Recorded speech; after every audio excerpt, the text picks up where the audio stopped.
جن کو اگر آپ گھروں میں بند کر دیں تو ہمیں یہ پتا تھا کہ یہ تھوڑی دیر کے بعد یہ تو بھوکے مر جائیں گے، لوگ تو بھوک کی وجہ سے باہر آ جائیں گے. اور ایسا ہم نے دیکھا کہ کئی ملکوں میں ہوا. ہندوستان میں جب انہوں نے پوری طرح لاک ڈاؤن لگا دیا اور جب ایک دم انہوں نے 4 گھنٹے کے نوٹس کے اوپر کرفیو ہندوستان میں لگا دیا، تو آج بھی ہندوستان کے اس قدم اٹھانے کے آج بھی وہاں اثرات ہیں.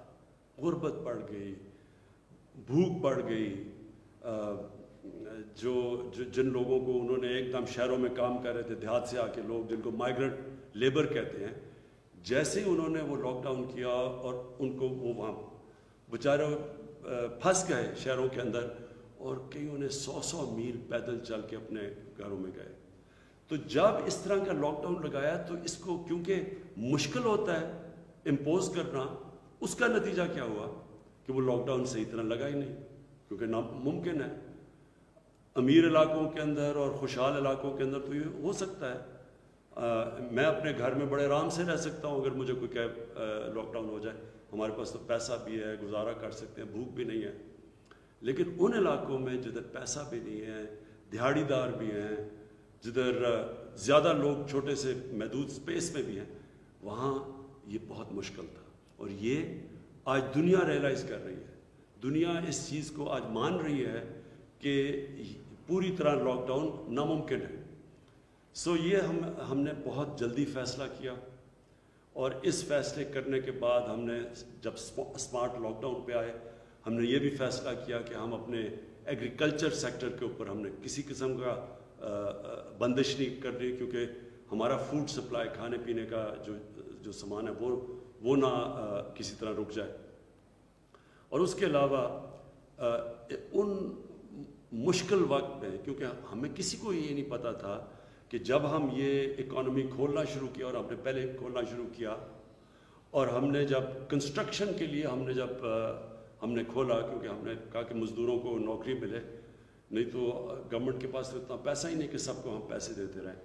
تو اس وقت بڑی تنقید ہوئی ہمارے پہ، بہت لوگوں نے تنقید کی کہ یہ تباہ کر رہے ہیں. اور خاص طور پہ جو لوگ پیسے والے تھے، جن کے پاس وہ وسائل تھے لاک ڈاؤن ہونے کے، انہوں نے تنقید کی کہ لوگوں کی جانوں میں خطرہ ڈال رہے ہیں، اور اپنے ملک میں وہ کام کرنے لگے ہیں جس سے بڑی جلدی اموات پڑیں گی. اور اس طرح کی تنقید ہم نے سنی، کیونکہ ہم دیکھ رہے تھے یورپ میں کیا ہو رہا ہے. وہاں ایک دن میں 1,000 لوگ مر رہے تھے.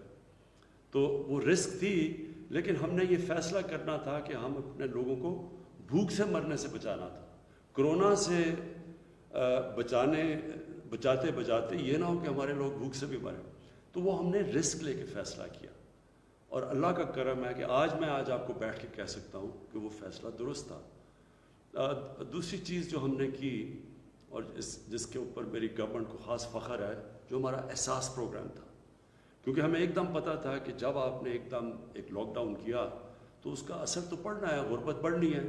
سب سے زیادہ لاک ڈاؤن کا اثر غریب طبقے پہ پڑ رہا تھا. جو ہمارا جتنی نچلی کی کلاس تھی، سب سے زیادہ تو ان کو تکلیف تھی. جس طرح کہ آج ہندوستان میں ثابت ہو گیا، ساری جو سرویز آئی ہیں ان میں ثابت ہو گیا کہ اوپر والے 15-20% لوگوں کو کوئی فرق نہیں پڑا لاک ڈاؤن سے، لیکن جو نچلا طبقہ تھا وہ بالکل کرش ہو گیا. تو اس کو بچانے کے لیے ہم نے احساس پروگرام کیا، اور بڑے تھوڑے وقت میں، اور اس کا کوئی پاکستان میں بلکہ دنیا کے اکثر ممالک میں اس کا کوئی اور پریسیڈنٹ نہیں ہے. اس طرح کی کوئی اور کسی نے اتنی کامیابی سے اتنا بڑا پروگرام اتنے چھوٹے وقت میں، اتنا زیادہ پیسہ، اتنے زیادہ لوگوں کو اور شفافیت سے بچایا، جس میں کوئی پولیٹیکل کنسیڈریشنز نہیں تھی. ہم نے بالکل لوگوں کو سے ایک ہمارے پاس پرانا ڈیٹا تھا، پھر ہم نے لوگوں سے ریکویسٹ منگوائی 8171 پہ. وہ جب انہوں نے ہمارے سے جو لوگوں نے ریکویسٹ کیا کہ ہمیں ضرورت ہے امداد کی، پھر ہم نے اپنا پورے چیکس فلٹر کیا ان کو نادرا کے ڈیٹا سے، اور پھر ان کو ہم نے پیسہ پہنچایا. تو وہ اس سے بھی بہت زیادہ لوگ بچ گئے. جو ہمارا کمزور طبقہ تھا وہ ان مشکل حالات سے بچ گیا، جو مجھے افسوس سے کہنا پڑتا ہے آج ہندوستان میں کمزور طبقہ جن حالات سے گزر رہا ہے. لیکن اس سے یہ بھی ہوا کہ ہم پھر یہ جو اسمارٹ لاک ڈاؤن ہم لاک ڈاؤن بھی جو اسمارٹ کیا وہ ہم نے افیکٹولی کیا. ہم نے جگہیں دیکھ لی کہ کدھر کدھر کلسٹرز آ رہے تھے اور ادھر پھر جا کے ہم نے لاک ڈاؤن کیا, جس کی تعداد اسد آپ بتا سکتے ہیں کہ کتنے ہم نے ایریاز پہ کئی سو لاک ڈاؤنز کیے جو کلسٹر تھے, جس کو اسمارٹ لاک ڈاؤن کہتے ہیں. جب ہم نے دیکھا کہ یہاں پھیل رہی ہے تو ہم نے ادھر جا کے لاک ڈاؤن کیا ہوا, اور پھر ان لوگوں کی مدد بھی کر سکے جدھر ہم نے تھوڑے سے علاقے میں کیا. کیونکہ ہم پھر سے میں یہ اس کی اپنی ٹیم کو کریڈٹ دیتا ہوں کہ ہم نے یہ بڑی جلدی یہ فیصلہ کیا کہ اگر آپ ان علاقوں ملکوں میں جدھر غربت زیادہ ہے اگر آپ پوری طرح لاک ڈاؤن کرتے ہیں تو وہ لاک ڈاؤن نہیں ہوتا. اور آپ کے سامنے پھر ہندوستان کی مثال ہے, اور مجھے یہ خوشی نہیں ہوتے کہتے ہوئے, لیکن آپ وہاں دیکھیں کہ انہوں نے بڑا اسٹرکٹ لاک ڈاؤن کیا. لیکن آج ہندوستان میں کیسز بھی بڑھ رہے ہیں, ان کی ہماری تیزی سے زیادہ ان کی وہ پھیل رہی ہے وبا, ان کے شہروں میں پریشر ہے, ان کے اسپتالوں میں ہمارے سے زیادہ پریشر پڑ گیا ہے, ان کے کیسز 30,000 سے اوپر چلے گئے جو اموات ہو چکی ہیں, اور ان کے بھی کیسز بڑھ رہے ہیں, جبکہ ہمارے میں آپ کو بتا رہا ہوں کہ 3 مہینے کے بعد سب سے کم کیسز آج پاکستان میں ہیں. اچھا, اب میں جو دوسری بات کرنا چاہتا ہوں اور یہ بہت ضروری ہے. دیکھیں, پہلی چیز تو آپ کو سب کو یہ سمجھنا چاہیے کہ یہ جو وائرس ہے کرونا وائرس, اس کے اوپر ابھی دنیا سیکھ رہی ہے. ہمیں ابھی تک پوری طرح نہیں پتا کہ اس وائرس کو ہم سمجھ نہیں سکے, دنیا اس کو اب سمجھ نہیں سکی. ابھی تک ویکسین تو اس کی نکلی نہیں, لیکن اس کو سمجھ بھی نہیں سکی, کیونکہ عجیب ملک دنیا سے ڈیٹا آ رہا ہے. دنیا ابھی تک یہ بھی نہیں سمجھ سکی کہ پاکستان میں کیا ہوا, جبکہ ہندوستان ہمارے ساتھ والا ملک, وہاں کیسز اوپر تیزی سے جا رہے ہیں. ہمارے سے نیچے سے شروع ہوئے تھے, آج ہمارے سے اوپر نکل گئے ہیں اور ہمارے کیسز نیچے آ گئے. دنیا کو یہ بھی سمجھ آ رہی ہے, یہ سمجھ گئی ہے دنیا کہ جیسے آپ کے کیسز نیچے آئیں اور آپ نے احتیاط نہ کی تو پھر آپ کے کیسز اوپر جا سکتے ہیں. اس کی مثال آسٹریلیا میں, انہوں نے اپنا جو سب سے بڑا شہر ہے میلبرن, اس کو ادھر نیچے کیسز چلے گئے تھے, انہوں نے احتیاط نہیں کی, تیزی سے کیسز اوپر گئے, پھر سے انہوں نے شہر کو لاک ڈاؤن کر دیا.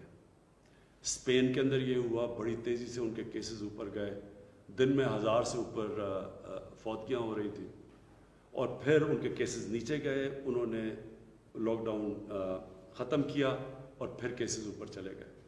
اور ہمارا ساتھ والا ہمارا ہمسایہ, دوسرا ہمسایہ ایران, ان کی جب پیک تھی تو 200 لوگ دن میں مر رہے تھے کرونا کی وجہ سے. آہستہ آہستہ ان کے کیسز نیچے آئے, انہوں نے اپنی لاک ڈاؤن کھولنا شروع کیا. آج پھر سے ایران میں اوپر کیسز چلے گئے, دن میں 200 سے اوپر لوگ وہاں بھی بدقسمتی سے وہاں بھی مر رہے ہیں. تو اس سے ہم نے کیا سیکھنا ہے؟ سامنے ہمارے عید ہے اور اس کے بعد محرم ہے. میں آج آپ سب سے, سارے پاکستانیوں کو چاہ رہا ہوں کہ غور سے میری بات سن لیں.